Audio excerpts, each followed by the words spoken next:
আজকে আমাদের computer and network security ক্লাসের প্রথম ক্লাস। আজকের ক্লাসে আমরা দেখব কিছু ডেফিনেশন এবং হচ্ছে তার সচিত্র ব্যাখ্যা। তো দেখো, আমি প্রথমেই চলে যাচ্ছি আমার মূল লেকচার স্লাইডে।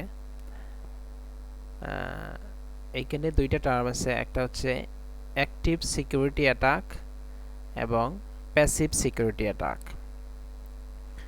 তো অ্যাক্টিভ সিকিউরিটি অ্যাটাক আর প্যাসিভ সিকিউরিটি অ্যাটাক। তাহলে প্যাসিভ সিকিউরিটি অ্যাটাক কি? দেখো এখানে কি বলছে, যে a passive attack is a network attack in which the purpose is solely to gain information about the target and no data is changed on the target.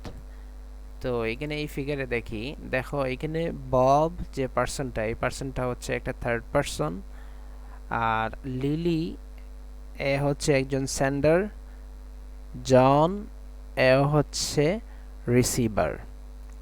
তো দেখো, lily যে ইনফরমেশনটা ইন্টারনেটের মাধ্যমে, নেটওয়ার্কের মাধ্যমে জনের কাছে সেন্ড করতেছে, বব থার্ড পারসন লিলি এবং জনের অজান্তেই সেই ইনফরমেশনটা রিড করতেছে। এটাকেই বলতেছে প্যাসিভ অ্যাটাক। এখানে কোনো ইনফরমেশনের চেঞ্জ হচ্ছে না। আচ্ছা, তারপরে দেখো অ্যাক্টিভ অ্যাটাক। তো অ্যাক্টিভ অ্যাটাকটা কি?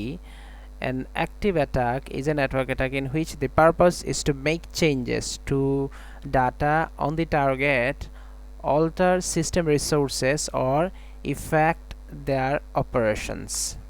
তাহলে অ্যাক্টিভ অ্যাটাকের উদ্দেশ্য হচ্ছে যে মেশিন আছে ওই মেশিনের ইনফরমেশনগুলার সে ড্যামেজ সাধন করবে বা ইনফরমেশনগুলো কলাপস করাবে, যে মেশিন অ্যাটাক করবে। এখানে দেখো, লিলি জনের কাছে ইনফরমেশন সেন্ড করতেছে আর Bob pretends to be Lily. তাহলে বব সে এখানে লিলির ইনফরমেশনটাকে সে নিয়ে এখানে সে বোঝাইতে চাচ্ছে যে আমি এই ইনফরমেশন সেন্ড করতেছি। এর মাধ্যমে সে এর কন্ট্রোলটা, এই জনের কন্ট্রোলটা নিয়ে নিতেছে। তাহলে এখানে এই থার্ড পারসনটা মানে কি, সে মানে সেন্ডারের মতো আচরণ করে এবং হচ্ছে রিসিভারের ইনফরমেশন সে নিয়ে নেয়। এর মাধ্যমে সে রিসিভারের উপরে কন্ট্রোল নিয়ে রিসিভার যে স্টেশনটা আছে এর ক্ষতি সাধন করে। তো এটা হইতেছে, এই ধরনের অ্যাটাককে বলে অ্যাক্টিভ সিকিউরিটি অ্যাটাক। আচ্ছা দেখো, তারপরে হচ্ছে ডস অ্যাটাক। ডসের মিনিংটা হচ্ছে ডিনায়াল অফ সার্ভিস। এই ধরনের অ্যাটাকের মূল উদ্দেশ্য হচ্ছে যে আমাদের যে সার্ভার মেশিন থাকে, এই সার্ভার মেশিনগুলোতে ফলস কিছু হচ্ছে রিকোয়েস্ট পাঠায়, মানে অ্যাটাকার যারা আছে ফলস কিছু রিকোয়েস্ট পাঠায়, যার মাধ্যমে এই সার্ভার মেশিনটা ওভারলোডেড হয়ে যায়। ওভারলোড হয়ে যাওয়ার কারণে সার্ভার মেশিনের স্পিডটা ক্ষতিগ্রস্ত হয় বা স্পিডটা কমে যায়।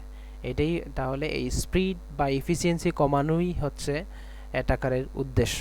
যে পার্সন অ্যাটাক করবে তার উদ্দেশ্যই হচ্ছে যে সার্ভার মেশিনের এফিসিয়েন্সি কমিয়ে আনা। তাহলে এই ধরনের অ্যাটাককে, ফলস রিকোয়েস্ট পাঠানোর মাধ্যমে যে অ্যাটাক হয়, এই ধরনের অ্যাটাককে আমরা বলতেছি ডস অ্যাটাক। এখানে তার ডেফিনেশন বলা আছে। আমি তোমাদের বাসার কাজ হিসাবে তিনটা শর্ট কোয়েশ্চেন দিলাম। একটা হচ্ছে SQL injection attack, Trojan horse virus কি এটা দেখবা, এবং হচ্ছে আইপি স্পুফিং কি। এই তিনটা ইনফরমেশন, এই তিনটা প্রশ্ন তোমরা হচ্ছে বাসায় দেখবা ইন্টারনেটে সার্চ দিয়ে। আজকের ক্লাস এইখানেই সমাপ্ত।